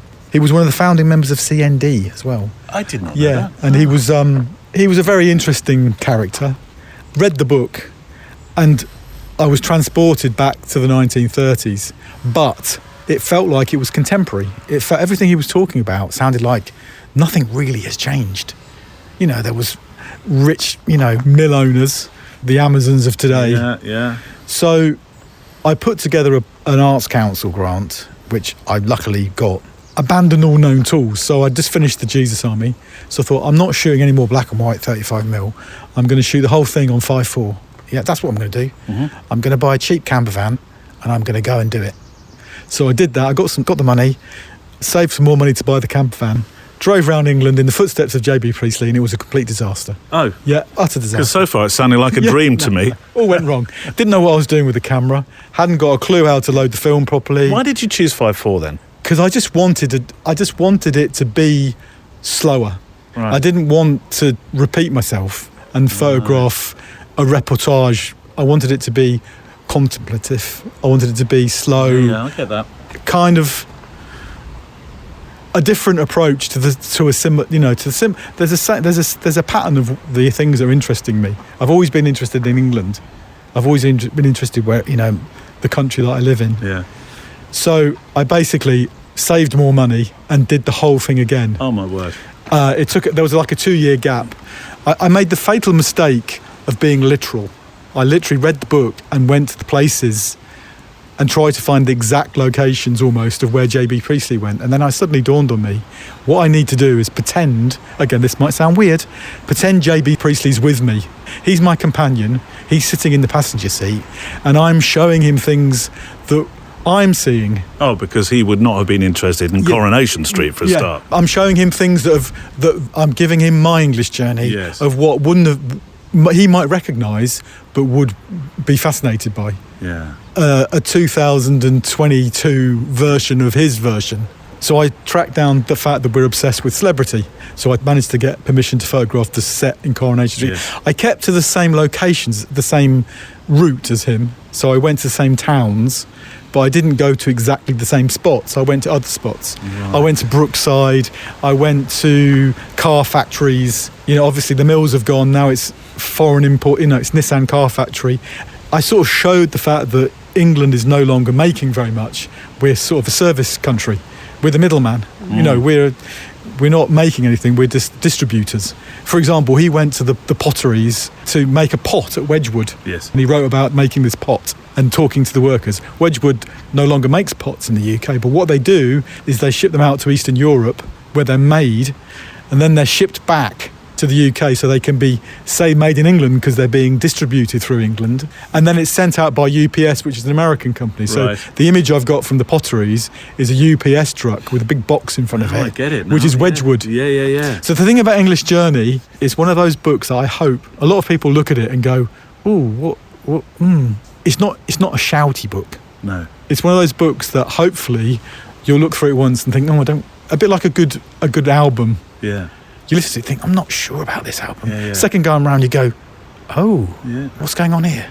And then hopefully you start seeing connections, because the book's got loads of different connections all the way through it. Well, that's very similar in some respects as a project now. This is Sleeping Rough, which is not a shouty project about the social documentary about sleeping rough, because actually there's nobody sleeping rough in it. Exactly. But every single location, I went to various charities, some in Leeds, some in Milton Keynes, some in Brighton, and I went to all the drop-in centres, and I spent like a week of nights going out with rough sleepers, and they confirmed where they slept. So I'd go out with Brian and Mandy or whatever, and we'd go for a wandering around Brighton, and I said, where'd you sleep? Well, I sometimes sleep round there, I sometimes sleep down there. So I would go with my iPhone and just do a snap of where each place was. Then the following week I'd go down at night, shooting 5.4 at night under the pier with 90-minute exposures. And then you knock the tripod at minute 80 and you've got to start again. And it was cold. I remember a lot of them were cold because I did a lot of them in the winter. Yeah, they do look chilly. I just realised that the old cliche of photographing the homeless, the down and out, weather-beaten face, it's just disrespectful. You can still share the same information, highlight the same issues without being so obvious. But I'm always quite proud of those sleeping rough pictures, partly because a lot of people get it. A lot of people really get it and say, I really love that project. And I always pat myself on the back because I spent a lot of time researching how on earth I was going to do it. Like technically it was an absolute nightmare because reciprocity failure, for those of you listeners remember all this, when you shoot film in low light, you start having all sorts of issues with exposure where you have to square root everything because film loses its ability to record light after a certain period of time. So were you having to make sure, you said if you kick the tripod at 80, that's a pain, but you're probably having to do a few of these long exposures, aren't you, to make sure that you do return home with something? Yeah, I just remember, I think I was out in the cold, I remember the Brighton when I was there for a sort of 10 days. Yeah. Doing and that's one bitter night. When that, bitter. Yeah. It was bitter. I know. And without sounding too like, I lived my art, I did feel it. Do you know what I mean? I remember standing there. Do you know when you get really cold, your feet go first, don't they? And you can't get them warm. No. And I was thinking, imagine if I was sleeping here. I've got, a little B&B around the corner to go to. These guys and girls haven't. So I think that hopefully some of the photographs show that, because it does look, like particularly some of the ones in Brighton under the pier, you sense that. You can actually see like icicles coming down from the roof if you look carefully. You know, it's incredibly grim place. Yeah. I don't think a lot of them slept there in the winter. And there's one place in Milton Keynes that it was by the side of those ski places where indoor skiing. Oh yeah, I know it. Yeah. It's a ski dome or something, isn't it? And they used to love there because all the hot air comes out of those vents at the bottom. Oh yeah. So that was like a favourite spot. Yeah. Because a lot of the time I had to wait until there was no one there. Because some of them I had arrived and suddenly you hear "What are you doing?" And there'd be people sleeping rough round the side of the image. So I had to say, "Oh, sorry guys, I'll come. Are you going to be here tomorrow night?" No. So I'll come back tomorrow night then. I explained what I was doing. A lot of respect in this. Yeah. Because I just think, if I'm really honest, I had done some work previous to that. A few years before that, I'd done a whole series of documentary pictures at a homeless shelter, and they were black and white reportage. And I finished the project, and I just thought, this is a bit disrespectful. It felt like I was using them. So I thought, I've got to find a strategy to show in the same information, but in a different guise.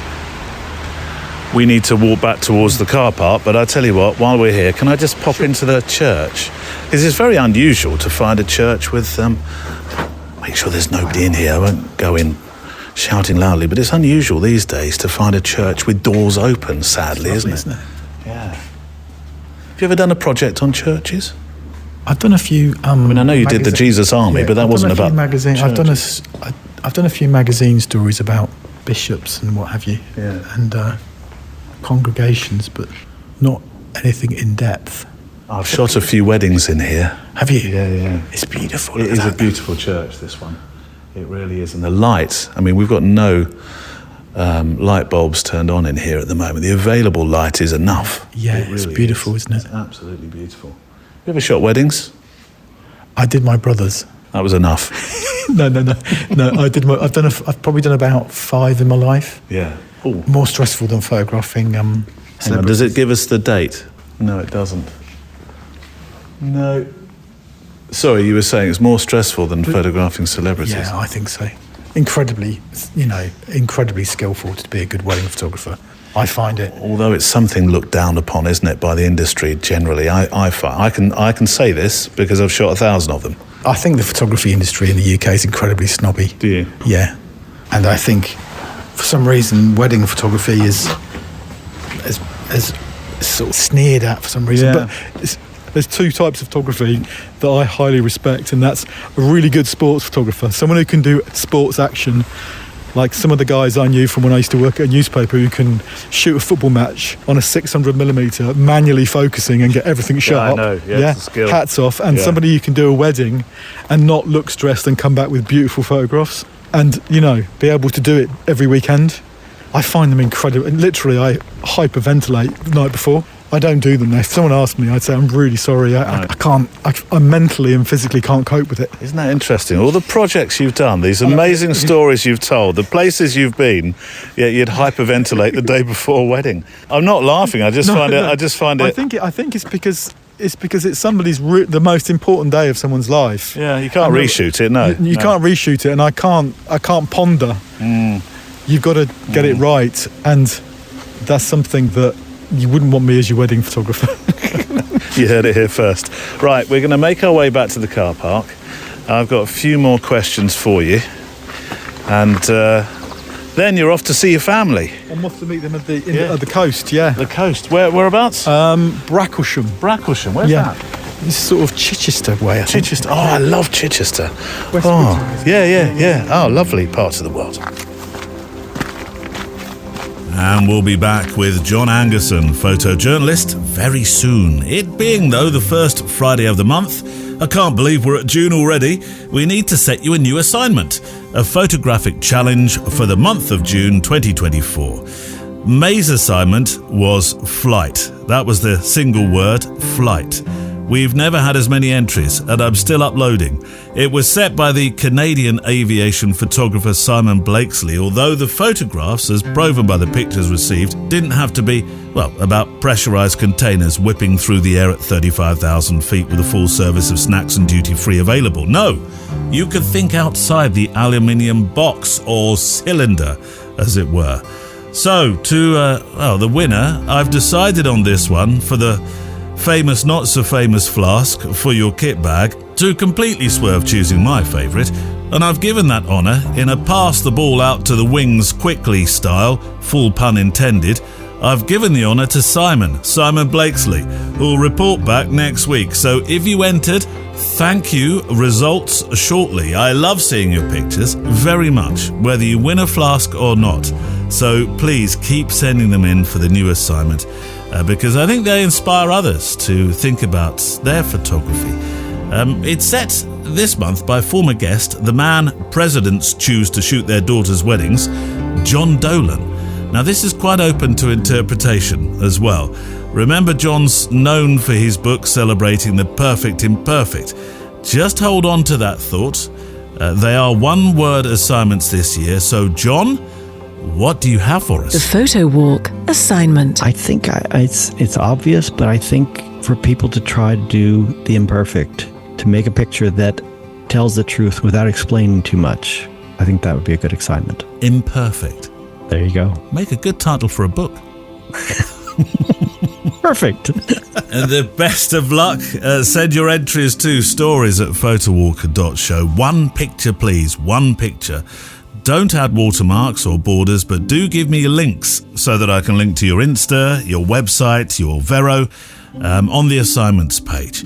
The email address again, stories@photowalk.show, and best of luck. Right, back to my guest this week, walking with John Angerson.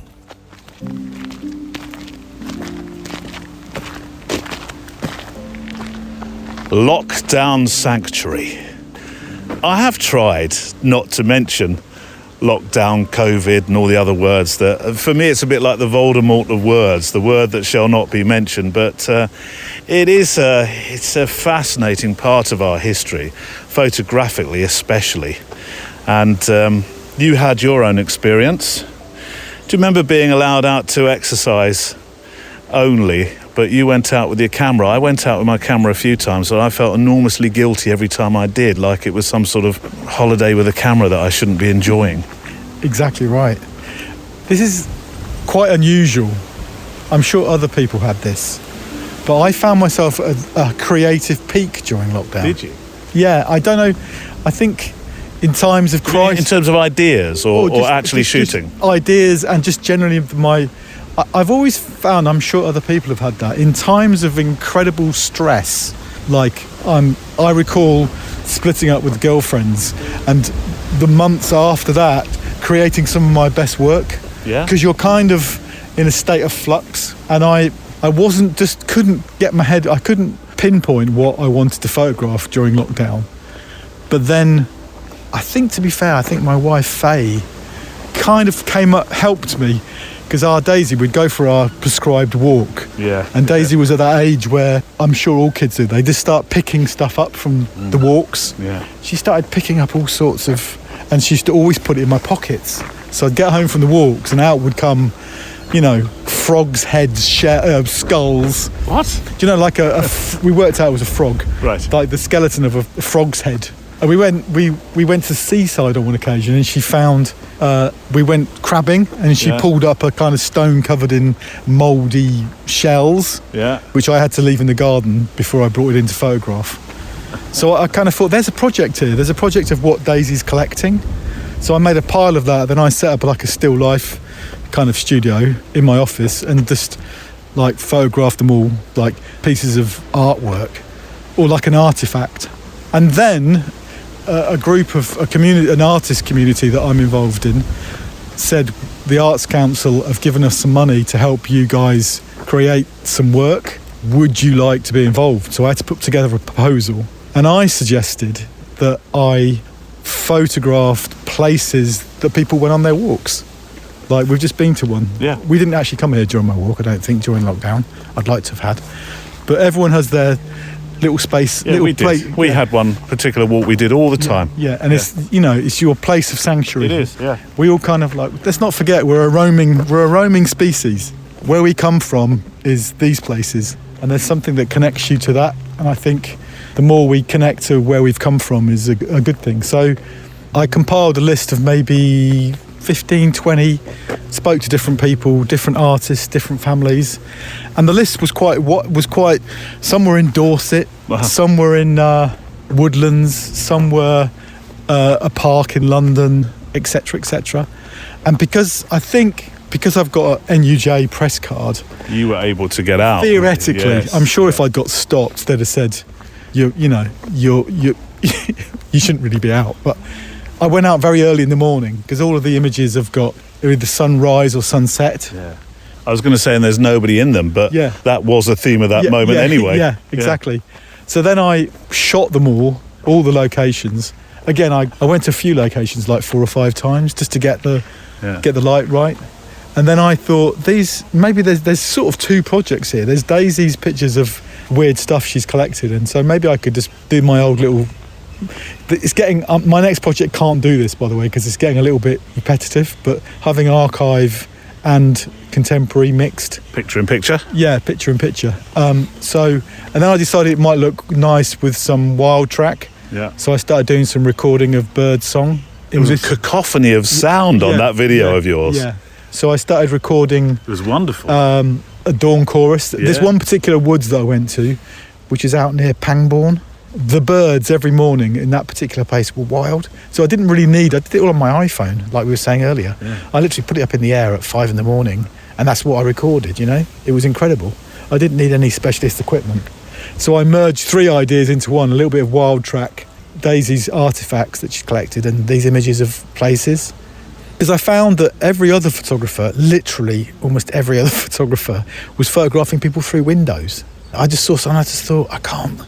I think I've got to find an interesting strategy to illustrate what was going on. Well, what's the latest project now then? If you can't do any more pictures in pictures, as I keep calling them, I know they're not officially called that in your mind, but... Yeah, I'm sure I could think of a fancy name.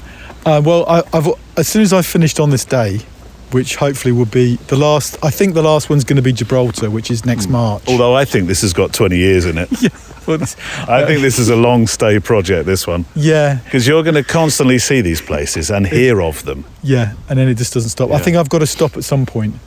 I think as long as I've covered all the major events and the major issues of our generation, immigration, which I've covered, health, which I've covered, the Me Too movement. I could go on. As long as all the main... I know, that's what I'm thinking. Yeah, as long as I've covered all the main categories, if you want to call it. And then who knows what I'll do. I've always quite liked the idea of making a film of some form. But documentary or...? I don't know. A little part of me is... I toyed with Super 8 for a while when I was a student. We had a Super 8. Yeah. I really enjoyed that process, but it's obviously you can't do that now because it's so expensive. And you need quite a lot of... I've sold most of my Super 8 cameras on eBay because they all broke and people wanted to buy them for parts. And there's small projects as well. Like I was quite drawn to Terminal Transit, which is an airport project based around the 3-letter codes that you get at an airport. At the time, I still do a bit of travelling, but at that period in my career, I was doing a lot. Yeah. I was on a kind of contract with the one of the colour supplements, so I was travelling at least 2 or 3 times a month. And I had one flight from, I think it was from Atlanta or something, and it was delayed by 18 hours. Oof. And I sat there and I thought, you've got 2 options here. Either you sit here and get bored out of your brains, or just go and take some pictures around the airport. So I did, and then I thought, there's something in this. I know it's been done before, because I think Gary Winogrand did I only later, literally years later, saw a book called Airports by Gary Winogrand and thought, oh, it's been done. Didn't realise that. He had an 18-hour wait once. Yeah, I'm sure he did. Are you good with your 3-letter codes? I was. LGW. Gatwick. Yeah, easy one. JFK must be very easy. Very easy. I've got one. Yeah. Oh, no, you're testing me now. Yeah.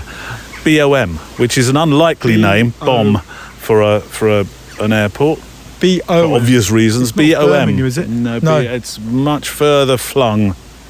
B-O-M. Boston. No, Boston's B-O-S. Yeah. I'm not sure. Bombay. Oh, is Of course, it? it's now Mumbai. Is it still But B-O-M? it's kept B-O-M. Oh, I didn't know that. Just thought you might need that for a pub quiz. Yeah, no, I know my NATO alphabet, which I'm always quite chuffed with.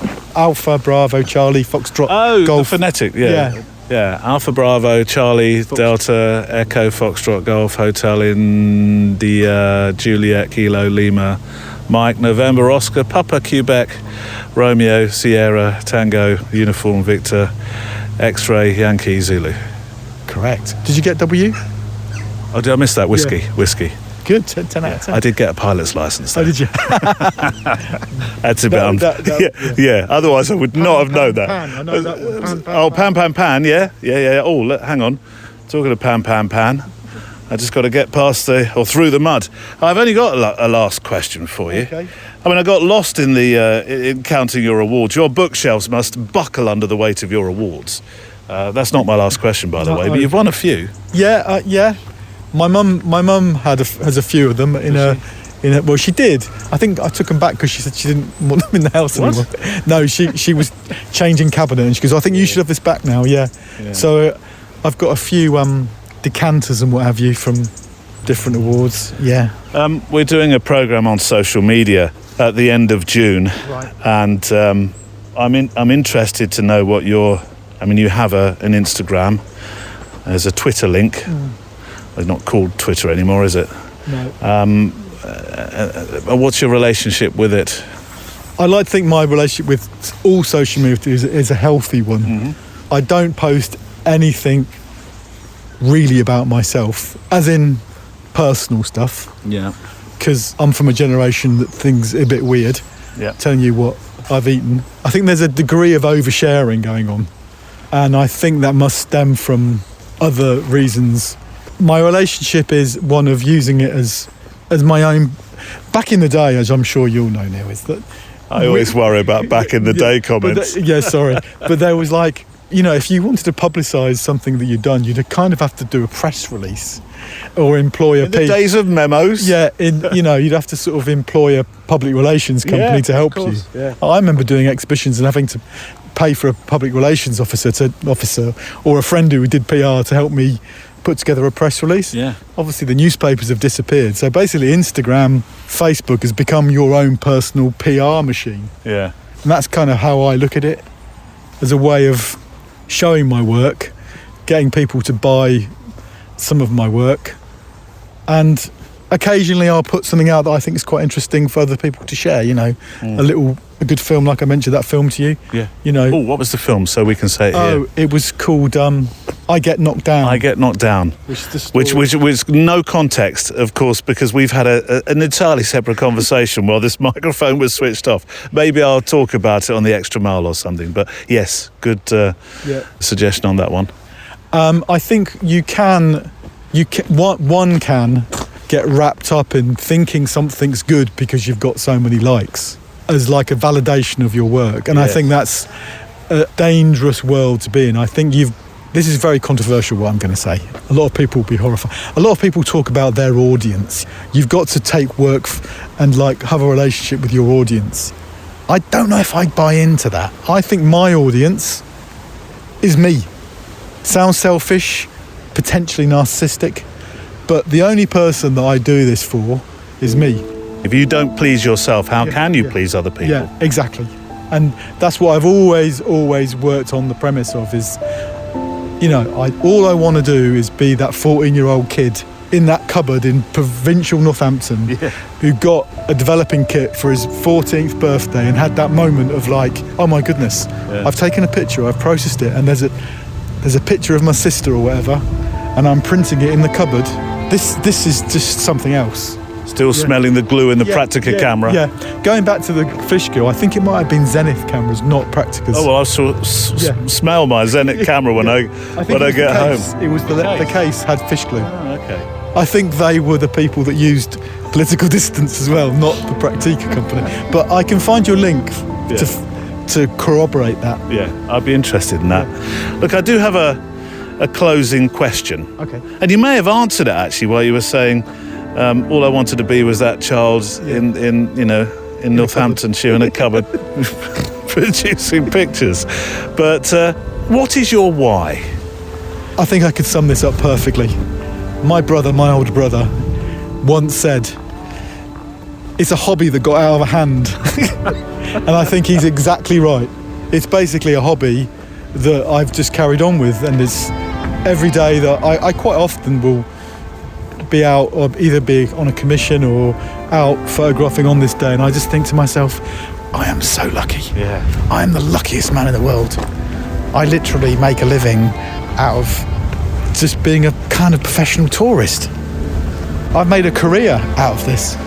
If I hadn't have bought that camera from the back of a newspaper, and I'd ended up going to agricultural college, I could be living on a farm somewhere. Who knows? I might have been a very happy farmer. You'd have a Range Rover. Yeah, and I'd have loads of lambs, but I could be equally as happy. But I think anyone who's managed to carve a career out of being a photographer is a very lucky person, because it is a wonderful way to live your life.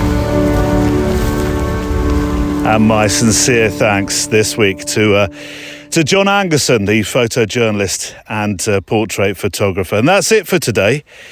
If you can't wait until next Friday and you'd like to walk a bit further together, then the Extra Mile edition number 92, we've gone back to the original numbering system, is waiting for you. The Extra Mile is part of our private Patreon channel, supported by our wonderful community we call Extra Milers. There's an extra show which often features our community as stars of the show, and today is no exception. Now, this week's show, The Extra Mile, is a reactionary piece, if you will, to last week, where my friend, and your friend as well, because he's become a friend of the show very much, is, Giles Penfound was talking about his project, Hometown Stories, which is a photography project of people he meets, photographs in his own hometown of Newbury. It's a fantastic project, and we talked a bit more length about that on last week's Extra Mile, and how he was exhibiting the show within the four walls of his garden. So we were talking about the nature of documenting people on the street, and it was really a programme where we talked about connecting with people. And, we kind of touched on shooting from the hip and the more candid nature of street photography. And I wouldn't say it's greatly controversial, but certainly some of the thoughts about shooting from the hip created further thoughts from those in our community. And that's what we're going to talk about today. So we'll talk about the nature of documenting people on the street and methods like shooting from the hip.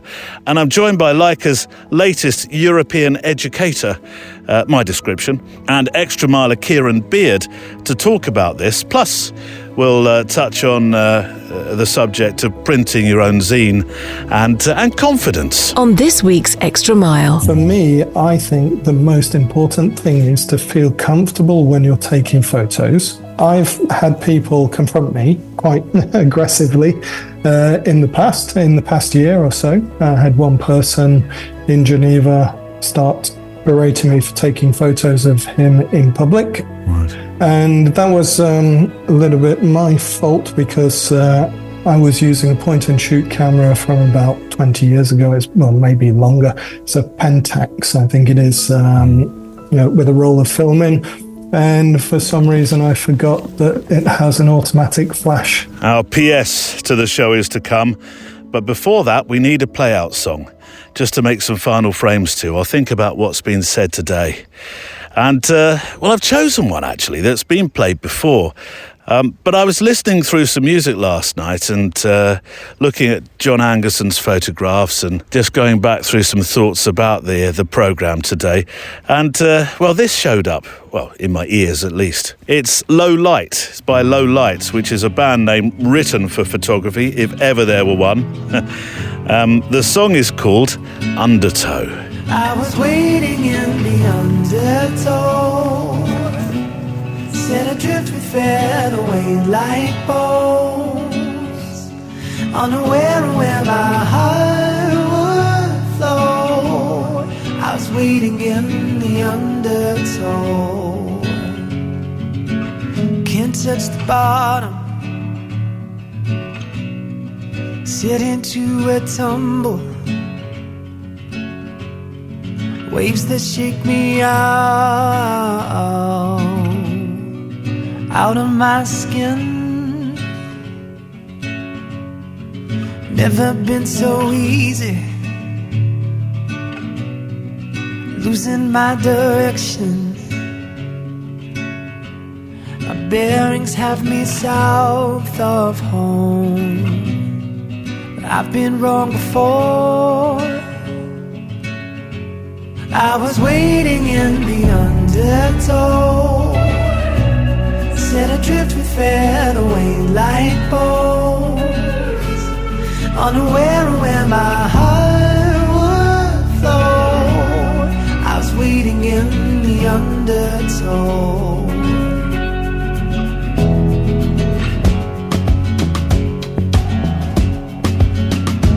And the water feels like a friend I've not seen in years, so familiar and strange at once, like a lover who lost her touch. At first I was hesitant, now it seems oh so curious. How'd I wind up so far from home when I barely had left the shore?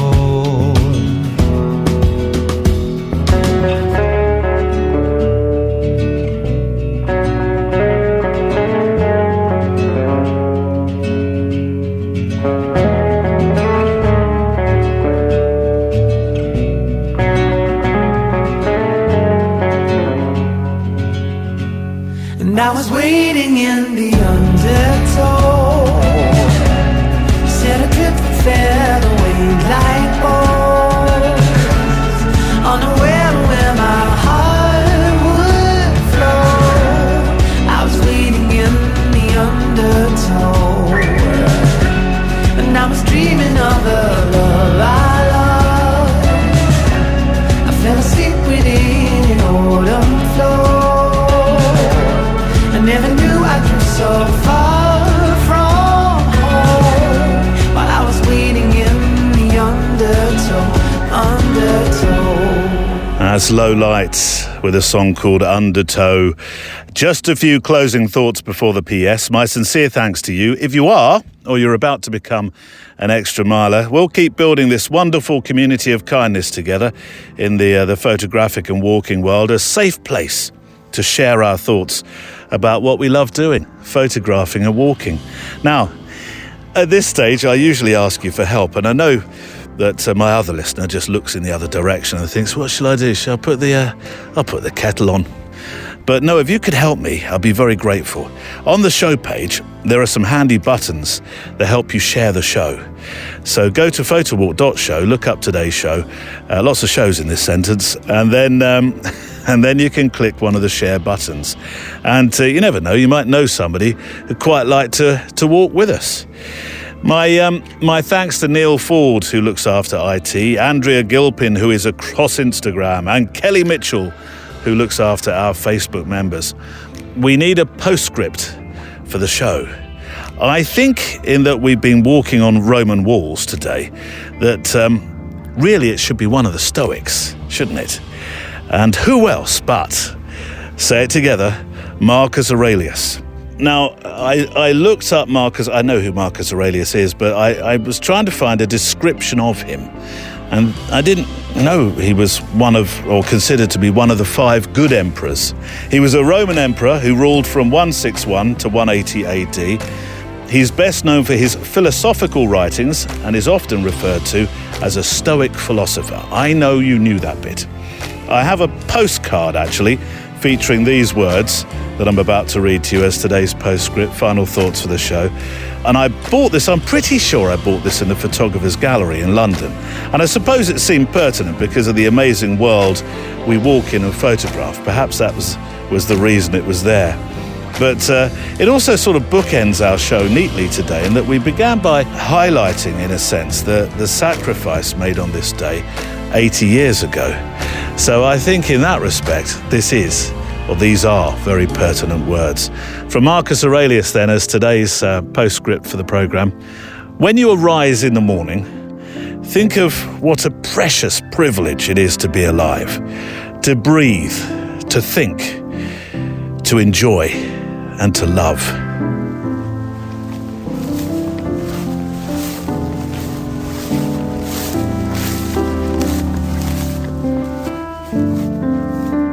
The Photowalk is a Loading Zone production.